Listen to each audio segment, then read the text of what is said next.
자, 안녕하세요. 우리가 지난 시간에는 2006년도에 출제되었던 특히 이제 동양 문화의 어떤 가족 중심주의 또 연고주의가 갖고 있는 어떤 부정부패와의 연관성, 그리고 오늘날 우리 사회에 있는 이 부정부패의 원인을 좀 해결할 수 있는 방법, 이런 기출 문제를 풀어봤는데, 그러니까 여러분들이 보시면 그것이 제시문이 맹자나 이런 제시문이 나왔다고 하더라도 결국 그거는 뭐에 대한 질문이냐면 현재 우리 사회가 갖고 있는 문제와 항상 연관성이 있다. 그래서 여러분들이 국정원 논술 올해 2019년도에도 마찬가지예요. 어떤 주제, 역사 관련된 주제가 나올 수도 있고 또 정치, 사회, 경제, 문화에 대한 다양한 주제들이 나올 수 있는데 그것들은 항상 우리 사회, 왜 우리가 그거에 대해서 고민하고 생각을 하느냐. 현재 우리가 갖고 있는 여러 가지 문제들, 우리 사회가 갖고 있는 여러 가지 문제들과 그거를 해결하는 방법을 고민하기 위해서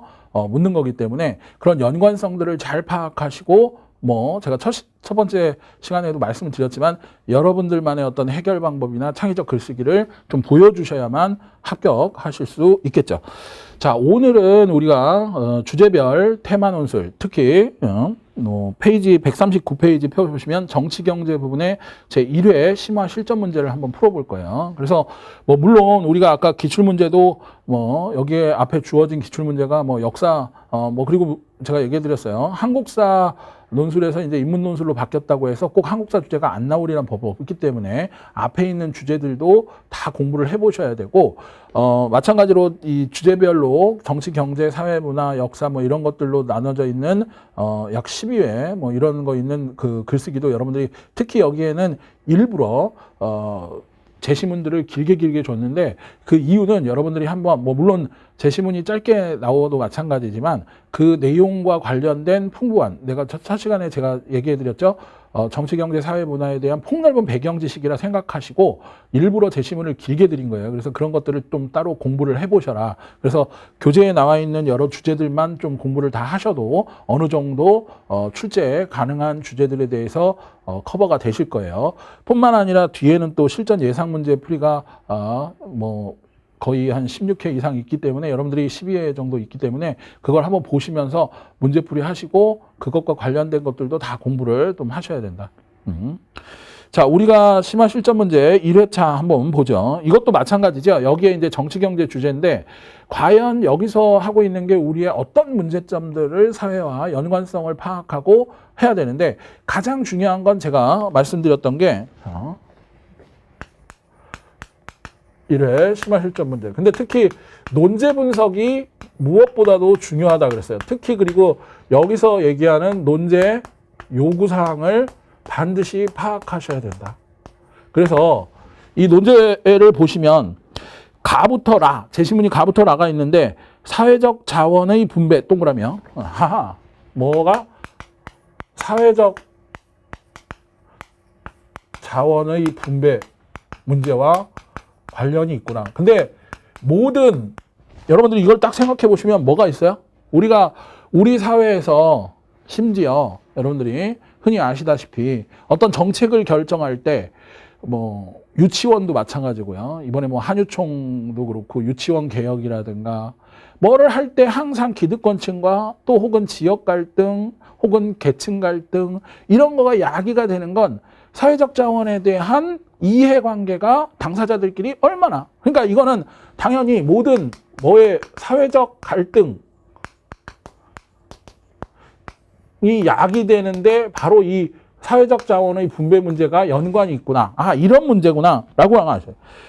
이거를 두 입장으로 분류한 후 자 보시면 제시문 가부터 라까지가 주어지는데 이게 몇 가지 입장? 두 입장으로 분류하라.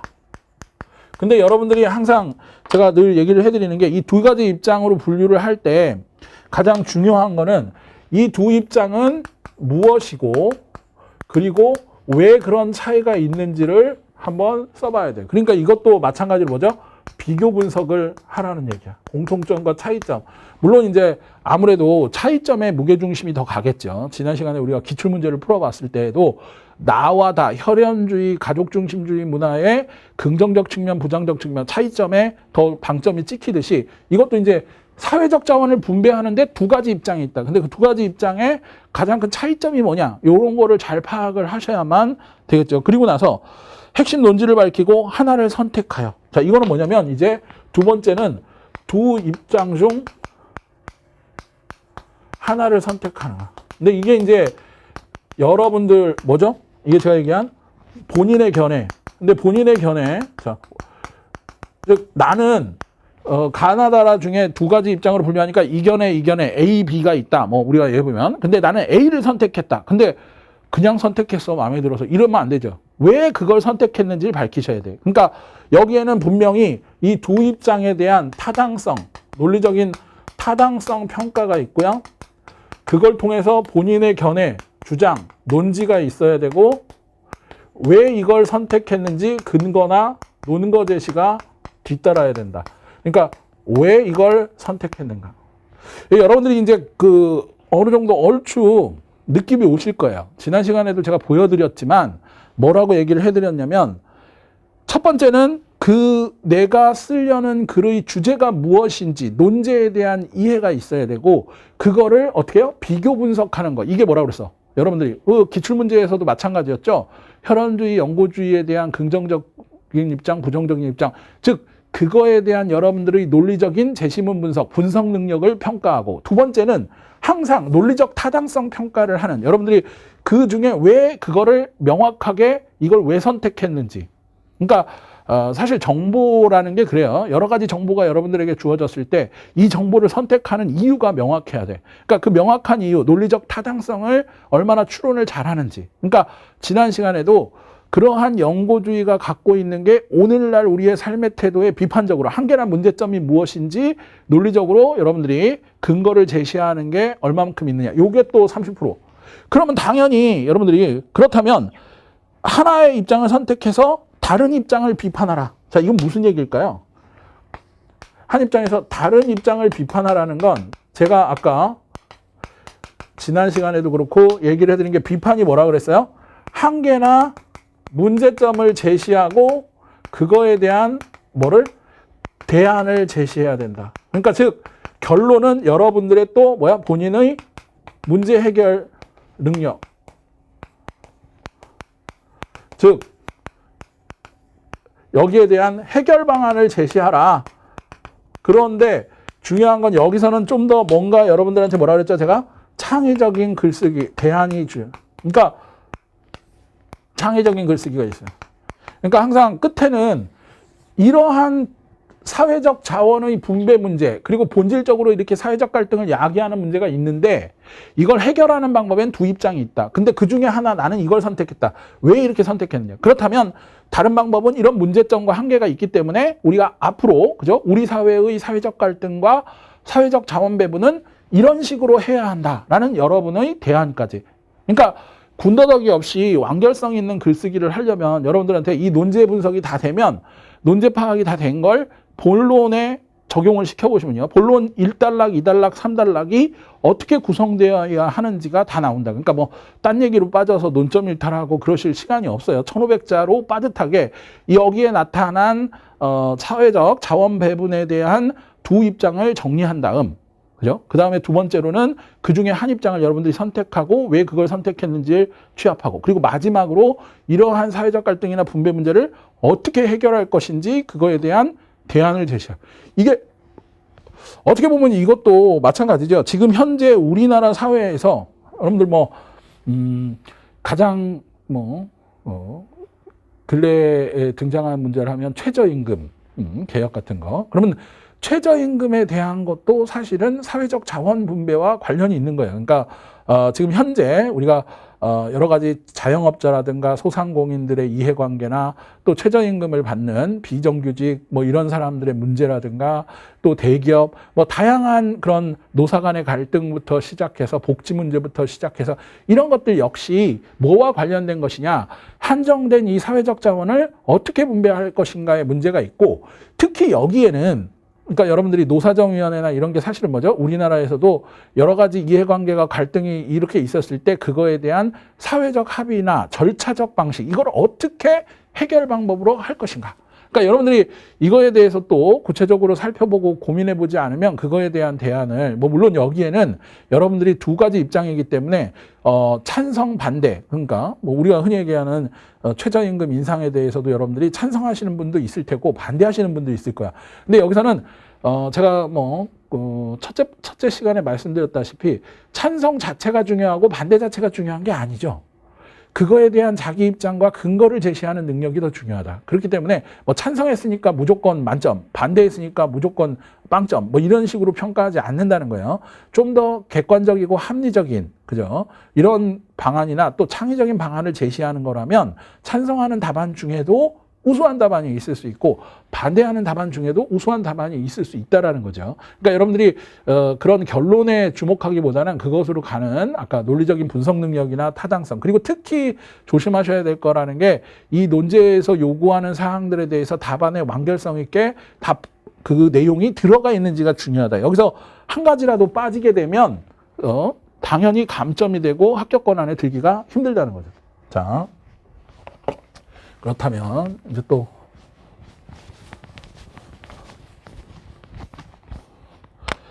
제시문 분석을 한번 볼까요?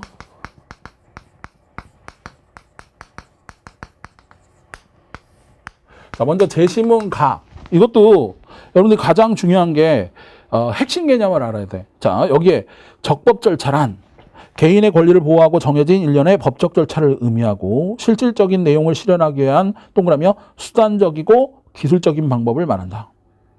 그러니까 그 밑에도 절차의 적법성이 요구된다는 원리이다. 아, 이거는 이제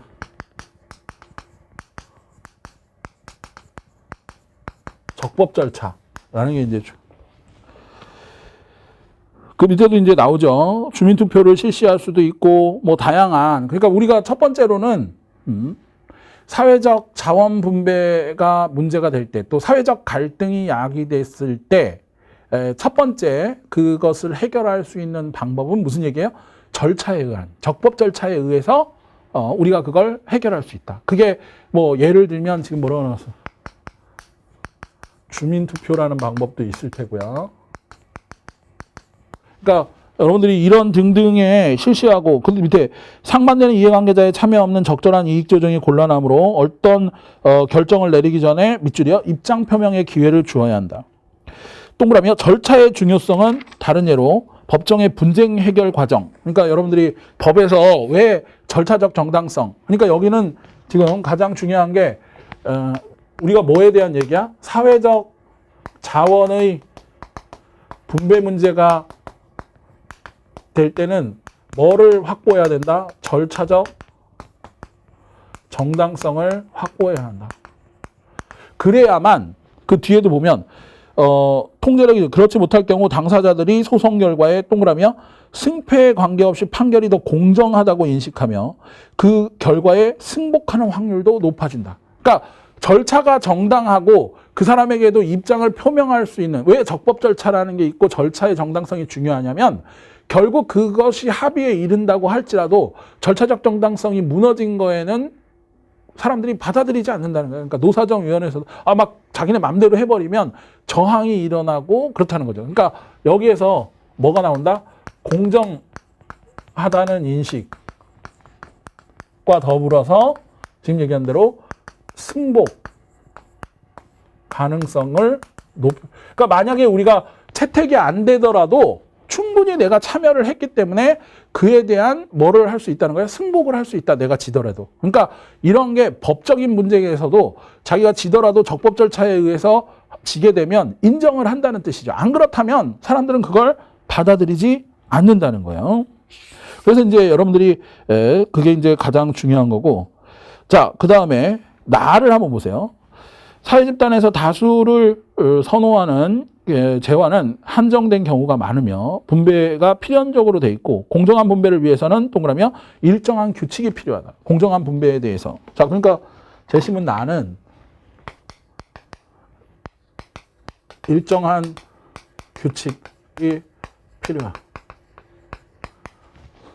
그리고 뭐 특히 제시문을 분석하실 때는 좀 띄어버릴 건 띄어버리고 핵심 개념이나 주요한 거에 초점을 잘 맞춰요. 근데 여기에 이제 우리 자본주의 체제에서는 게임의 룰로서 뭐 기여해 체제에서는 기여의 원칙. 그러니까 사실은 내가 얼만큼 기여하냐에 따라서, 그죠? 그러니까 분배의 공정성 이런 거를 확보하기 위해서는, 그러니까 우리는 절대적 평등, 그러니까 산술적 평등이 아니죠. 공산주의처럼 다 100씩 갖는 게 아니야. 내가 기여한 만큼 그거에 합당한 몫을 찾아가죠. 내가 1000을 기여했으면 그 1000에 합당한 걸 가져가고, 내가 100을 기여했으면 100을. 그러니까 자본주의 체제나 자유민주주의 체제에서는 어떤 게임의 룰이 있다라는 거예요. 즉 내가 이 사회를 위해서 노력하고 그 노력한 정도에 따라서 가져가는 몫이 다르다. 이게 공정한 것이다. 그 공정성에 대한 게 있죠. 그럼에도 불구하고 거기 보시면 중요한 것은 분배에 이르는 동그라미요. 맨 밑에 줄에서 맨 밑에서 재심은 나의 맨 밑에 두 번째 줄이죠. 공정한 분배끼리의 과정 또한 중요한 것은 사실이지만 고정하다고 해서 동그라미 결과의 공정성까지 보장하는 것은 아니다. 그러니까 이게 뭐냐면 과정보다는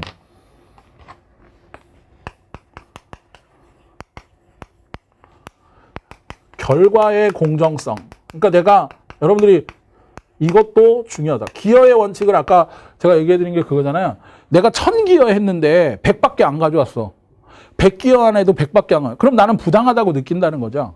그렇기 때문에 여기에서 부당하다고 하면 내가 왜 이걸 100밖에. 그러니까 절차도 중요하지만 결과도 중요하다. 그러니까 가와 나는 이제 보시면 적법 절차가 중요하다. 즉 이거는 과정이 중요하다라는 게 있고 결과가 중요하다라는 거. 이게 두 가지 입장이라는 거예요. 그러니까 사회적 합의나 우리가 얘기한 공정하다는 인식이 어떤 사람은 적법 절차를 얘기할 때는 절차적 정당성이 굉장히 중요한 사람이 있고, 반대로 그거의 결과의 정당성이 더 중요한 사람이 있다. 그러니까 과정이 중요하느냐, 형식이 중요하느냐, 내용이 중요하느냐. 그러니까 우리가 얘기할 때 과정, 형식을 중요시 여기는 것과 결과와 내용을 중요시 여기는 두 가지로 나눌 수 있다. 그럼 다를 보시면 장애인에 대한 거죠. 이걸 이제 우리가 어퍼머티브 액션이라고 하는데, 이게 뭐냐면 우리가 흔히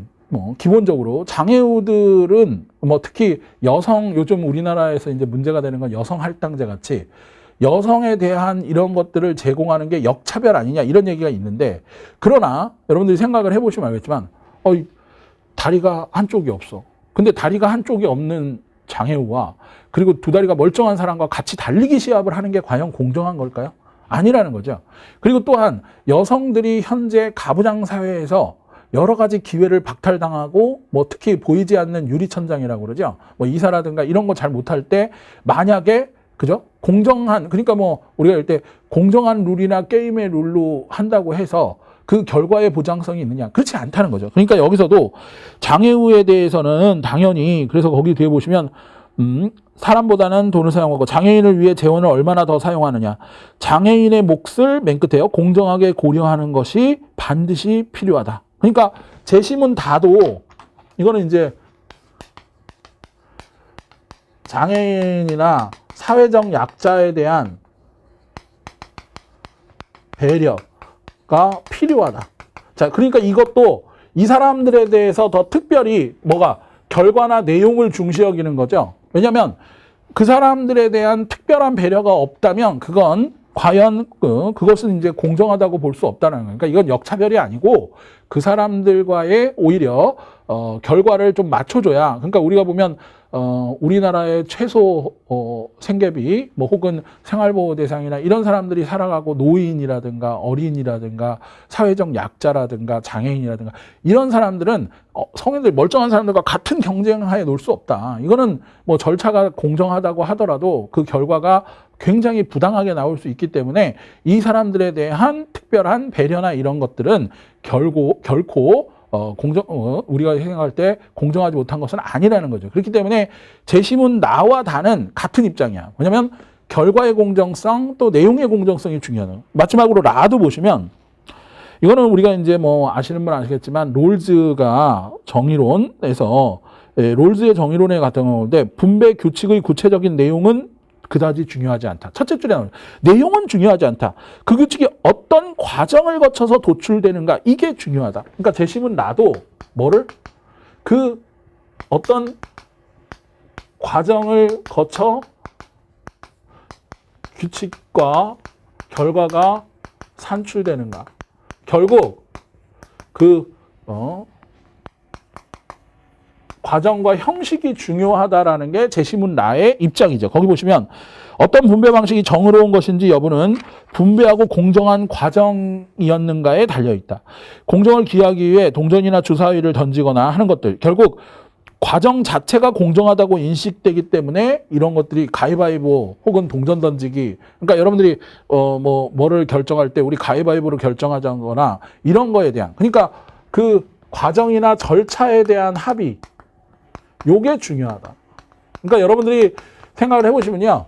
가라, 나다. 요 두 개가 묶인다는 거예요. 이게 두 입장으로 이제 되는 거죠. 그래서 하나는 지금 가라는 우리 사회에서 뭐가 중요하다? 절차적 합의나 과정이나 이러한 것이 공정해야만 사람들이 승복할 수 있다.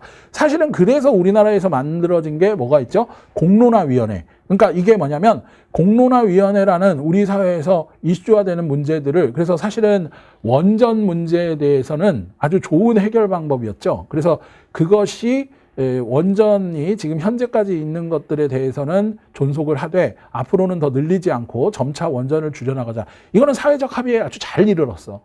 근데 하지만 반대로 이 공론화위원회가 여러분들도 아시겠지만 수능 개편이나 이거에 대해서는 합의를 못 도출했어요. 그 이유가 이해관계자들의 극명한 이 결과, 나다의 입장이었죠. 결과에 대해서 서로 상반된 견해가 많으니까 그건 결국 아무리 과정이 있었지만 도출하지 못했다는 거야. 그러니까 이런 사례만 놓고 보더라도 양쪽 입장으로 갈릴 수가 있다는 거죠. 우리 사회의 어떤 사회적 갈등이나 이런 게 야기되었을 때, 뭐 최저임금도 마찬가지고요. 남성, 여성의 대립도 마찬가지야. 이걸 과연 첫 번째로는 뭐라고 얘기할 수 있어? 뭐 남성 대표, 여성 대표 나와서 절차적으로 이걸 합의에 이르게 하는 방법, 절차나 제도를 만드는 게 중요하다는 것도 가라의 입장이겠지만 반면에 나다에선 그게 중요한 게 아니야. 남성과 여성의 지금 현재 사회적 지위가 어때요? 불공정하니까 결과를 맞춰주기 위해서 여성에 대한 이런 것 자체가 내용과 결과가 중요하다는 쪽은 그게 이제 아까 말한 대로 사회적 약자라든가 혹은 이런 사람들에 대한 배려 이게 중요하지 과정이 중요하지 않다. 만약 결과가 그렇게 다르다면 그거를 인정하지 않는다. 이런 두 가지 입장이 있다는 거예요. 그렇기 때문에 여러분들이 뭐 물론 제가 아까 전에 말씀을 드렸지만 가라의 입장을 택하느냐 나다의 입장을 택하느냐 여기서 중요한 것은 어느 걸 택하느냐가 아니라 본인의 견해가 어디에 더 있고 이거에 대한 해결 방안을 제시하는 게 좋다. 그렇기 때문에 또한 여기서 논제가 요구하는 것은 한 입장에서 다른 입장을 비판하라 그랬어요. 그리고 그 대안을 제시하라고 했기 때문에 어설프게 절충을 하려고 하면 안 돼. 그래서 절충을 하지 말고 논지를 모호하게 이끌지 마시고요. 명백하게 나는 결과가 중요하다든가 나는 과정이 중요하다라든가 이런 얘기들을 반드시 쓰셔야 된다. 그래서 특히 거기 예시답안은 나다의 결과에 부각하고 뭐 첫 번째 그 예시답안도 나오죠. 제시문들 그리고 이거는 이제 본론의 내용만 있는 예시답안이기 때문에 여러분들이 앞에 서론은 한번 7, 8줄 정도 서론을 써서 한번 붙여보시고요. 그 다음에 본론의 내용, 지금 가라와 나다, 적법 절차의 원리라든가 또 사회적 자원, 나다는 결과와 내용의 중요성을 부각한다. 이렇게 비교 분석을 하고 결론적으로 중요시하는 입장이 실질적으로 확보할 수 있다. 이 예시답안은 어느 쪽 입장에서 본 거냐면 결과와 내용을 중요시하는 입장으로 간 거죠. 그러니까 즉 여기 나다의 입장으로 간 거야. 그러니까 나다의 입장에서 뒤에 가라를 비판하는 내용이 뒤에 있다. 그러니까 여러분들이 이 예시답안도 가와 라, 나와 다의 그 과정과 형식을 중요하느냐 결과와 내용을 중요하느냐 두 입장으로 분류하고 본인은 지금 결과와 내용을 중요시하는 걸 채택한 다음에 이걸 비판하는 이런 내용들이 들어가 있죠. 만약에 여러분들이 뭐 이 답안, 예시 답안 말고도요. 여러분들 스스로가 나는 가라가 중요하다 그러면 이거하고 다르게 쓰실 수 있어요. 그래서 가라가 왜 중요한지 쓰고 그 다음에 특히 우리나라 지금 현재 있는 공론화위원회라든가 혹은 여러 가지 노사 갈등이라든가 혹은 남성 여성의 이런 문제들 또 혹은 여러 가지 사회적 약자들에 대한 이런 것들을 한번 잘 생각을 해보시고 그거에 대한 해결책 그렇다면 가라를 여러분들이 답안으로 한번 내가 작성해 보겠다 하신 분들은 뭐를 생각해야 되냐면 어떤 제도와 절차가 필요할까? 어떤 과정이 필요할까? 요걸 한번 고민을 해보셔야 돼요. 물론 지금 현재 있는 공론화위원회나 노사정위원회 이런 제도들이 있지만 그것이 상당 부분 파행을 일으키거나 절차적으로 많은 과정이 중요하고 절차적인 정당성이 있긴 하지만 잘 결과를 도출하지 못하는 원인이 뭘까?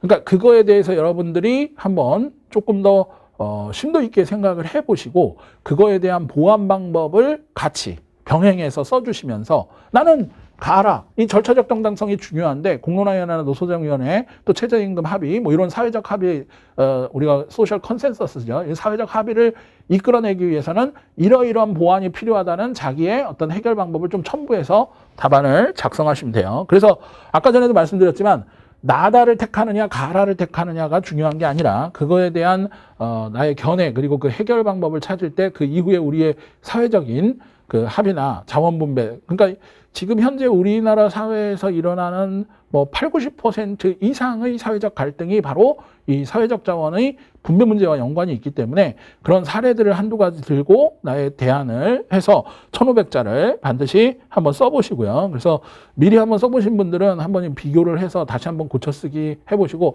양쪽 입장으로 한번 두 개의 답안을 작성해 보시는 연습도 상당히 중요하다. 자, 우리가 뭐 3강에 걸쳐서 첫 번째로는 뭐 특히 여러분들이 주의하셔야 될 게 2019년도에 변화하는 출제 경향 변화라든가 또 공부 방법 1강에서 얘기를 해드렸고요.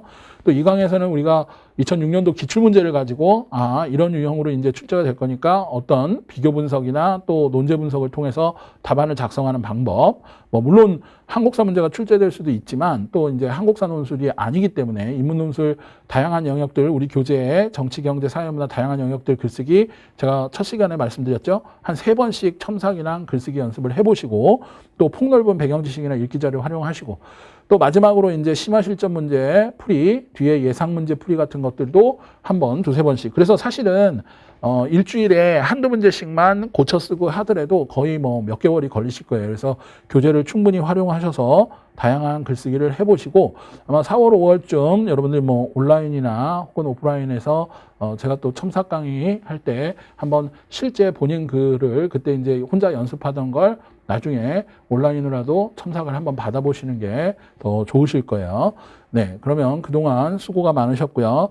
남은 기간 동안에라도 여러분들이 항상 제가 얘기해드린 대로 시간을 재시면서 두세 번 그리고 읽고 또 쓰고 이런 걸 많이 하셔야만 글쓰기가 는다. 그리고 특히 자기 글의 한계라든가 이런 걸 빨리 파악하셔서 남은 기간 준비 잘 하셔서 올해 모두들 꼭 합격하시기 바라겠습니다. 그동안 수고하셨습니다. 감사합니다.